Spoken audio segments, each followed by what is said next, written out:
¿Qué tal? Le saluda Sirmari Villalobos, aquí junto al compañero Alban Zamora. Mañana todos los electores y ciudadanos que son aptos para votar y que no lo han hecho todavía tienen una cita en las urnas y también con la democracia del país.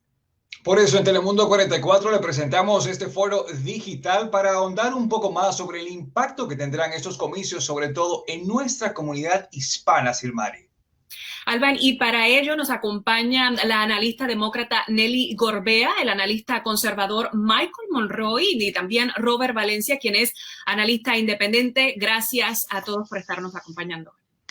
Gracias. Bien, y para empezar hay que recordar las palabras del presidente Trump asegurando que lo que está en juego realmente mañana es la transparencia, la pureza de esos comicios. Sabemos que son unos comicios irregulares en cuanto a que mucha gente está emitiendo su voto a través del correo, lo cual no le ha caído muy bien al presidente, pero realmente sobre ese aspecto y esa transición pacífica que debe haber en el gobierno, ¿qué nos pueden ustedes decir, no?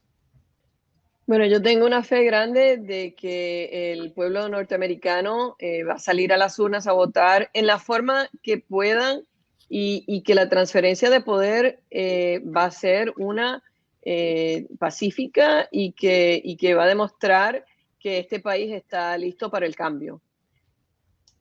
Michael, ciertamente ya hemos visto algunos litigios a presentarse en las cortes, o por ejemplo el asunto del voto por correo, incluso la fecha en la que se comenzaría a hacer esos conteos, pero mucha gente se pregunta cuán lastimada pudiera salir la democracia ante este panorama.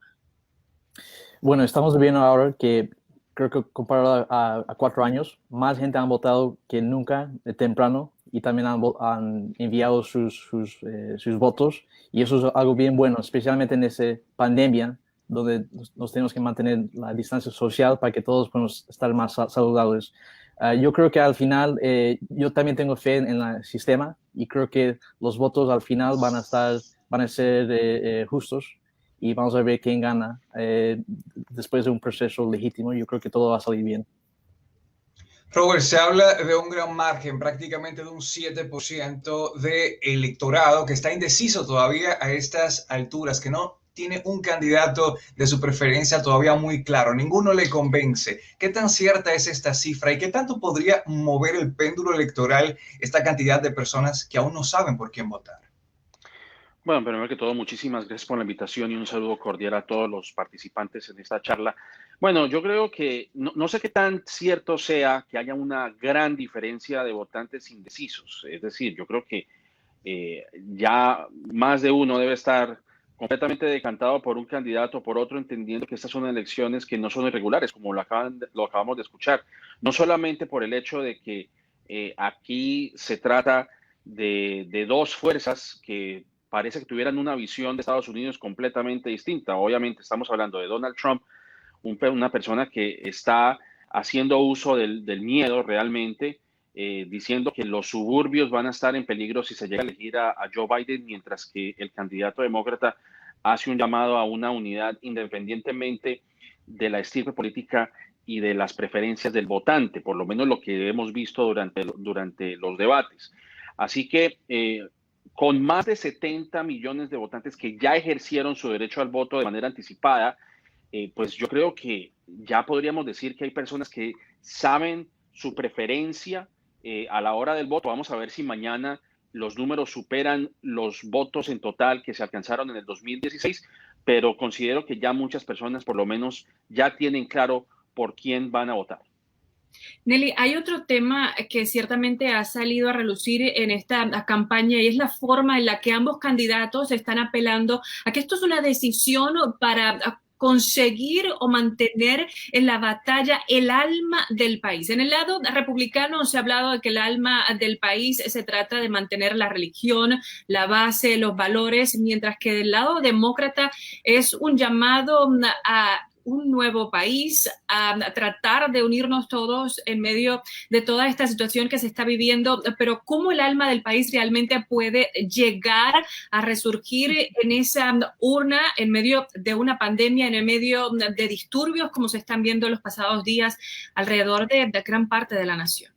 Bueno, yo creo que lo que tú indicas, por ejemplo, la unidad conlleva también unos valores sí, de religión, de amar al prójimo y de ver cómo esta nación sale de la situación en donde está ahora mismo. Y yo creo que esa es la visión que ha presentado el candidato Joe Biden, es una que a nosotros los latinos nos llama, porque todos tenemos familias que son de diferentes visiones y diferentes personalidades. Sin embargo, todos nos reunimos como una gran familia. Y yo creo que lo que Joe Biden está presentando es una unión de la familia americana, norteamericana, estadounidense, donde tenemos un respeto al prójimo, tenemos hasta un amor al prójimo y podemos cambiar el rumbo del país, de esta negatividad, de este odio, de todos estos dilemas que hemos estado viendo socialmente, a una visión mucho más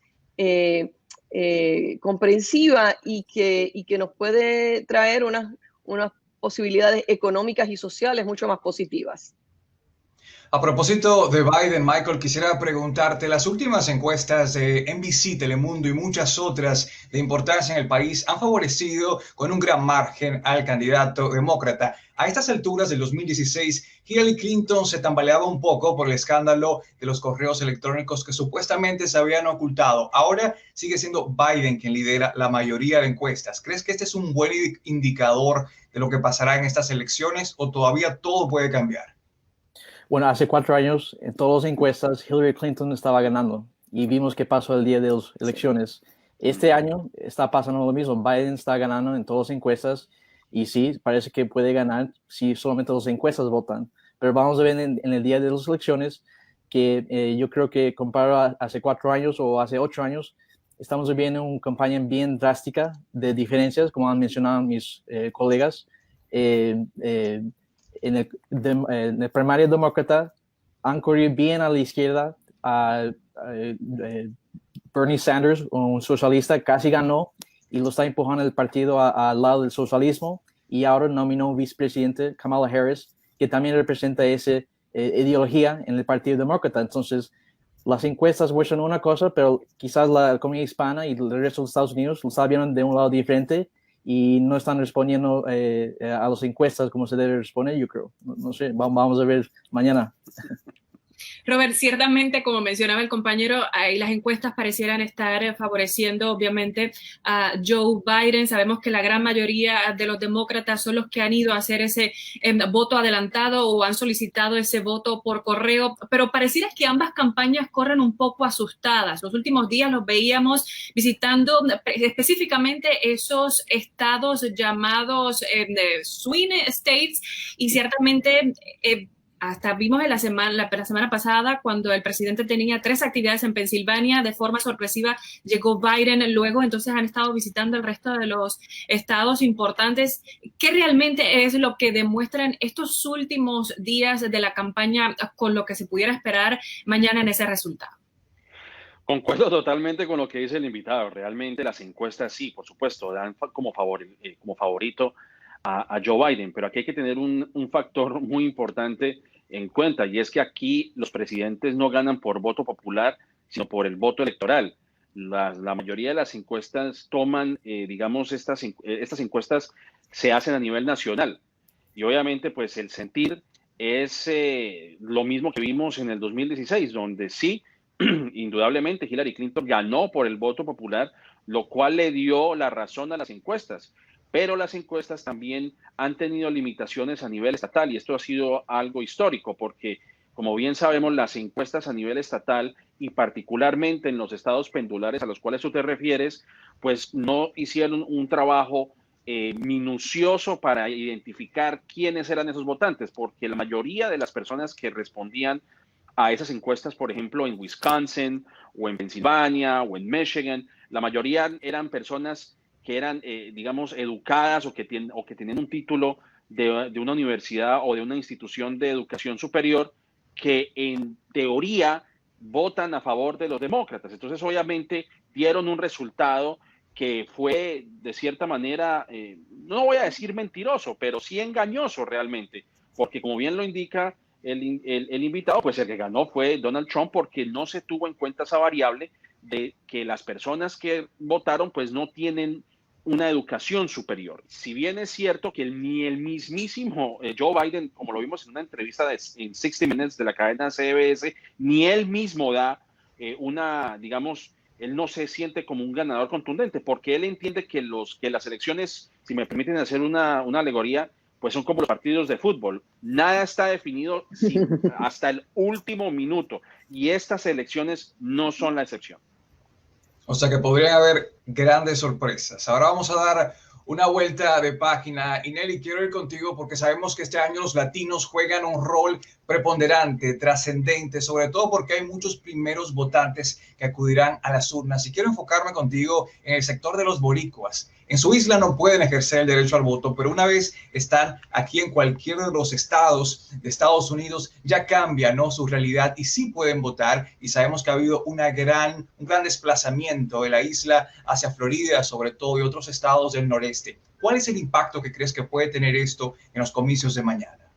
Yo creo que el voto boricua en estas elecciones va a ser decisivo y va a ser a favor del vicepresidente Joe Biden. ¿Por qué? Porque tenemos 4 años de la experiencia con este presidente que después del huracán María básicamente nos ignoró totalmente y piensa que somos una entidad que podemos simplemente canjearla por otros países o menospreciarlos y a último momento decir, no, sí, yo estoy con ustedes. Nada, no estamos con ustedes, nada. Así es que yo creo que el voto boricua en Florida, en Pennsylvania y a través de todos los estados va a decir presente y va a votar por Joe Biden. Eso es lo que yo estoy viendo, hablando con la comunidad boricua y viendo que es el primer candidato que habla claramente de una inversión significativa en el futuro, no solamente de la isla, pero también de resolver el estatus de Puerto Rico y hasta nombra la posibilidad de poder entrar a Puerto Rico como un estado con igualdad para esos ciudadanos americanos que viven en la isla. Ciertamente, es una gran oportunidad para que los boricuas entonces se hagan sentir de una manera distinta ya en estas elecciones. Michael, pregunta para ti. Casi 3.6 millones de jóvenes han cumplido ya la mayoría de edad para votar. Vimos que el voto millennial en 2016 quizá era un poco escéptico, no muchos acudían a las urnas, pero ahora la generación Z, quienes tienen hasta 24 años, se sienten más motivados según algunos sondeos. ¿Qué crees tú que ocurra? ¿Sí van a acudir masivamente? ¿Sí van a votar? Yo creo que sí van a votar. Va a ser un récord. Eso vamos a ver mañana. Pero lo que sí sé es que los millennials, los jóvenes, como cualquier votante, están votando para un futuro mejor para ellos y quizás para sus futuras familias. Y ellos quieren tener empleo, quieren tener trabajos. Y yo creo que hasta que empezó la pandemia, la economía estaba creciendo, había mucho empleo. Y ese grupo van a querer una economía fuerte. Y vamos a ver si eso va a influir cómo van a votar mañana.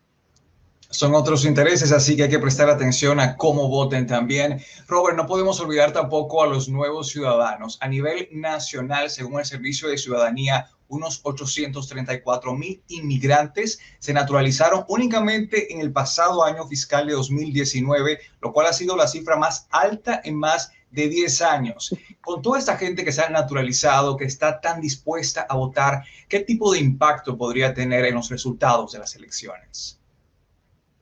Bueno, yo creo que los impactos ya se han visto, es decir, como lo mencionamos al comienzo de la emisión, más de 70 millones de personas han ejercido su derecho al voto, que es una de las, digamos, es uno de los obsequios que nos da el hecho de ser ciudadanos en este país. Y ya muchas de esas personas se han decantado por ello. Y veremos si el día de mañana los números superarán lo que vimos en el 2016 y en años anteriores. Yo quiero hacer mención a la pregunta que acaban de ustedes de formular respecto al impacto del votante joven, y no solamente estamos hablando del impacto como votantes, sino también como activistas. Hay muchos jóvenes hispanos que están saliendo a las calles golpeando puerta a puerta a pesar de que estamos en medio de una pandemia, y esto lo hemos visto en Pensilvania, lo hemos visto en la Florida. Un ejemplo clarísimo que yo creo que muchos de ustedes recuerdan fue el hecho de que estos grupos jóvenes que utilizaron la plataforma TikTok para impedir que muchas personas fueran a la correría que tuvo Donald Trump en Oklahoma, que básicamente eso fue tal vez para Donald Trump un fracaso, pero también un momento avergonzante, porque no lograron llenar ese arena, ese coliseo en Oklahoma, al grado que lo que ya tenían incluso establecido o instalado en la calle, porque se esperaban que iban a aparecer millones de personas o cientos de miles, y al final esos números pues fueron muy inferiores, y todo eso ocurrió porque los jóvenes se apropiaron de ese tipo de plataformas para hacer campaña y para hacer activismo. Y veamos también el ejemplo de Alexandria Ocasio-Cortez, que utiliza plataformas de juegos, un juego, digamos que es muy popular ahora, que se llama Among Us, creo que se llama, y ella utilizó esa plataforma para hablar con los jóvenes. Entonces, el votante joven va a tener un papel preponderante, si es que ya no lo tiene, en algunos estados como la Florida, como Wisconsin y como Pensilvania. Así que tanto los nuevos votantes recién, digamos, inaugurados como ciudadanos, como la juventud, la generación Z, va a tener un factor importantísimo en esas elecciones. No hay duda, son muy recursivos, son muy creativos, se hacen sentir por cualquier plataforma, bien dicho, Robert. Y lo mismo ha ocurrido en América Latina, no es la misma generación, todos se conectan por la globalización y no dudamos que eso ocurra también este año. Así que hay que seguir muy de cerca cuáles son sus intenciones, Silmari. Alban, y también tenemos que tocar otro tema, y es que ciertamente sin importar cuál de los dos candidatos consiga finalmente ese boleto para la Casa Blanca, van a hacer historia porque se van a convertir en los presidentes con mayor edad en los Estados Unidos, y por eso es muy importante saber también un poco más sobre los candidatos a la vicepresidencia, tanto Kamala Harris como Mike Pence, pero también cómo las posturas de ambos pudieran estar influenciando de alguna forma esta elección. Robert, ¿cómo lo ve usted? Sí, esa es una excelente pregunta, porque yo creo que los dos candidatos a la vicepresidencia tienen posturas distintas. Remitámonos precisamente a las entrevistas que dieron en 60 Minutes, que creo que tal vez es la última, digamos, la última visión que tenemos de estos dos personajes. Mike Pence realmente es una persona que ha sabido sortear y capotear una campaña de Trump que, hay que decirlo, ha sido muy difícil de defender por cuenta del coronavirus. Más de 220,000 muertos y más de 8 millones de infectados, sin contar la crisis económica en la que nos encontramos, más la crisis racial. O sea que todo se ha juntado en tan solo un año, menos de un año. Y Mike Pence ha logrado sortear un poco las preguntas que se le hicieron, porque es una persona que es un político que ha demostrado fidelidad absoluta a Donald Trump. En cambio, con Kamala Harris ha sido un poco distinto, porque ella incluso adopta posturas que Joe Biden no las ha adoptado, como por ejemplo Medicare para todos, el tema del Green New Deal, el fracking en Pensilvania, que son posturas que son distintas, pero ella lo ha dicho, de no ser que la campaña de Joe Biden escuchara mis ideas, digamos, hicimos un acuerdo de que mis ideas se iban a tener en cuenta, de lo contrario no hubiera sido parte de esta llave demócrata para la presidencia. Así que yo creo que, dadas las condiciones, independientemente de quién sea, vamos a ver por el lado de republicano, y espero no estar equivocado, una continuación de las políticas de Donald Trump en caso de que Trump no pueda seguir ejerciendo como presidente. Pero en el caso de Joe Biden, podríamos ver un giro a una izquierda que, bueno, todo el mundo dice que es una izquierda radical, pero es decir, hay una veintena de países que ofrecen seguro médico universal y tienen una favorabilidad más hacia las energías limpias, pero bueno, en este país eso es radical. Así que yo creo que por lo menos eso es lo que sabemos en la superficie, pero bueno, muchos dicen que la política es dinámica, así que vamos a ver si en el trayecto hayan algunos cambios. Michael, hemos visto también, como menciona en el caso de Robert, que Biden, Pence, de alguna forma pareciera, aunque ciertamente mantener con su discurso y su forma de presentarse en la campaña e incluso en el pasado debate, tratando de mantener a la base de Donald Trump, sí alejándose también un poco quizás de aquellos que no están de acuerdo con él y coqueteando un poco ya con presentarse con quien pueda ser el candidato por el Partido Republicano para las próximas elecciones. Incluso entienden que fue la forma en la que se presentó en ese debate frente a Kamala Harris. ¿Realmente esta es la movida por la que se estaría dirigiendo Mike Pence? Bueno, yo no he hablado con Mike Pence, entonces no sé si está ya pensando en correr por presidente. Quizás Kamala Harris también está pensando de correr por presidente, o quizás le puede dar un chance mientras que Biden es presidente de asumir la presidencia. No sabemos, pero lo que sí sabemos es, en ese debate han mostrado un plan bien drástico. Como mencionó mi colega, Kamala Harris representa la izquierda radical, o otros han llamado el socialismo, a la izquierda de Bernie Sanders, y eso asusta a muchos hispanos. Y segundo punto, sobre Kamala Harris, sobre temas como la reforma de justicia criminal, Kamala Harris fue el fiscal general de California y durante ese tiempo ha encarcelado a muchos afroamericanos y hispanos por delitos menores como posesión de marihuana. Y la reforma de justicia criminal es un tema bien importante para la comunidad, especialmente para los jóvenes. Entonces, eso hay que tomar en cuenta. Nelly, en el caso de Kamala Harris, al igual que pasó con Pence, ambos se alejaron un poco de la posibilidad de que algo pasara con la salud de ambos asumiendo la presidencia y ellos teniendo que asumir ese puesto de vicepresidente, entonces asumiendo la vicepresidencia. ¿Esto realmente es un tema que no se debió haber hablado entre ellos ya, o es esa estrategia también para atraer esos votos y verlos a ambos como candidatos fuertes que pudieran conseguir el favor en esta elección? Mira, yo en realidad, como no he estado en esas conversaciones, no te puedo decir de una forma fidedigna, pero me está interesante que mi colega del lado republicano no hable sobre el vicepresidente Pence, sino simplemente hable con adjetivos que le han tirado a Kamala Harris. Lo que yo veo, la diferencia entre los dos candidatos a vicepresidente es, tenemos el vicepresidente Pence, que en realidad no se sabe lo que de verdad cree, porque está bajo la sombra de este presidente que representa todo tipo de locuras extremas, de posiciones racistas que ha tomado, donde el vicepresidente no ha dicho nada. Y sin embargo, en el lado demócrata, tenemos un presidente y una vicepresidenta que tienen la confianza y el respeto entre sí, de decir, mira, él es el presidente y claro, él es el que va a llevar el liderato de esta nación. Yo tengo otras opiniones, estas son las que son, y me he unido a este equipo, porque aunque yo crea en este o Y o Y política, algo un poco distinto, él es el que va a liderar este país y que nos va a llevar de las tinieblas en que nos encontramos hacia una posición de futuro mucho más comprensiva, una economía positiva y una nación que una vez más nos podamos sentir todos orgullosos de ser estadounidenses y norteamericanos. Robert, ¿cómo ver este asunto ciertamente de cómo los vicepresidentes pueden realmente ayudar a favorecer estas imágenes de los candidatos a la presidencia y también lo que sería ese mandato por los próximos 4 años? Históricamente los vicepresidentes realmente no ayudan mucho, pues obviamente esperando que ambos tengan larga vida, es parte del trabajo y esto está consagrado en la Constitución, en la 25ª enmienda lo dice.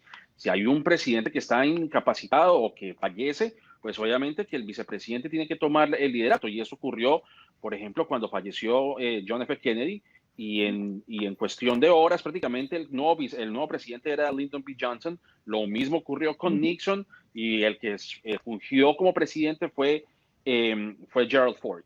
Y ya para finalizar, quisiera una ronda con cada uno de nuestros analistas para que nos anticipen qué panorama, qué escenario creen ustedes que tendremos mañana en la noche cuando empecemos a saber ya cómo va la intención del voto. ¿Habrá protestas? ¿Habrán largas filas? ¿Habrá un cambio de tono en los candidatos? ¿Qué creen ustedes que puede pasar? Empezando contigo, Michael. Bueno, hemos visto hasta ahora que más gente que nunca están votando temprano y lo que yo he visto es que hay filas para votar temprano. Y eso es una cosa bien linda porque más gente está votando y están ejerciendo su derecho como americano de poder votar. Y especialmente para la comunidad hispana, los que votan, qué bueno, qué lindo. No importa para quién votas, porque si estás votando, eso quiere decir que te importa la dirección del país. Ok, para mañana, el día de elecciones, yo creo que va a haber filas, va a haber mucha gente votando y espero que también se protegen cuando van a votar, obviamente. ¿Puede haber protestas? Yo creo que sí. ¿Vamos a saber los resultados ahí mismo? No creo, porque mucha gente está votando temprano, están enviando sus boletos en el correo, pero espero tener un ganador pronto para que el país ya puede seguir adelante. por lo menos una idea, ¿no? Nelly, ¿usted qué piensa? Sí, bueno, en esto sí correspondo con mi colega y digo que definitivamente yo creo que es muy lindo ver el ánimo que ha habido a través del país por ir a votar y le exhorto a toda persona que está viendo esto que por favor, si no lo ha hecho ya, que por favor salga a votar. No creo que, yo de verdad tengo mucha fe en la gente de este país. Sí, de que hayan algunos grupos y eso aquí y allá, pero vamos a ver la democracia. La democracia va a ser la estrella de mañana. Vamos a tomar las cosas con calma porque hay muchos votos que se han hecho temprano. Y lo que sí le quiero decir, y le estoy diciendo a mi gente aquí en Rhode Island y en todos lados, que no esperen un resultado, no se queden hasta las 3 de la mañana esperando que vamos a saber quién va a ganar. Hay muchos votos que van a tener que ser contados. Hay unos procesos democráticos, transparentes, con mucha gente que está envuelta para asegurarse de que esta elección se puede confiar en estos resultados. Cuidarnos para ser parte del proceso. Culminamos contigo, Robert. Sí, yo soy un poco más precavido en lo que va a ocurrir el día de mañana. Es decir, aunque las encuestas han dicho que las personas aceptarán los resultados finales, espero que Trump sea uno de ellos. Tenemos una Corte Suprema que ha sido muy controversial, el nombramiento de Amy Coney Barrett. Muchas personas temen que sus derechos van a ser vulnerados y de eso se trata de democracia. Si las personas ven que sus derechos están amenazados, pues hay que salir a luchar, hay que salir a votar, hay que salir a participar en audiencias públicas a nivel local. ¿Quiénes son los representantes en sus ciudades, en sus estados? Entender el efecto de la supresión del voto, porque obviamente, aunque es muy lindo ver la gente votar, no me parece que tengamos que esperar 7, 4 o 2 horas para votar. Eso es una supresión del voto y esas correcciones se tienen que hacer para que de verdad tengamos una democracia en plenitud. Así que yo creo que me uno al llamado, salgan a votar, defiendan sus intereses o defiendan su derecho al voto y lo más importante es que hagan un voto a conciencia. Eso es lo más importante.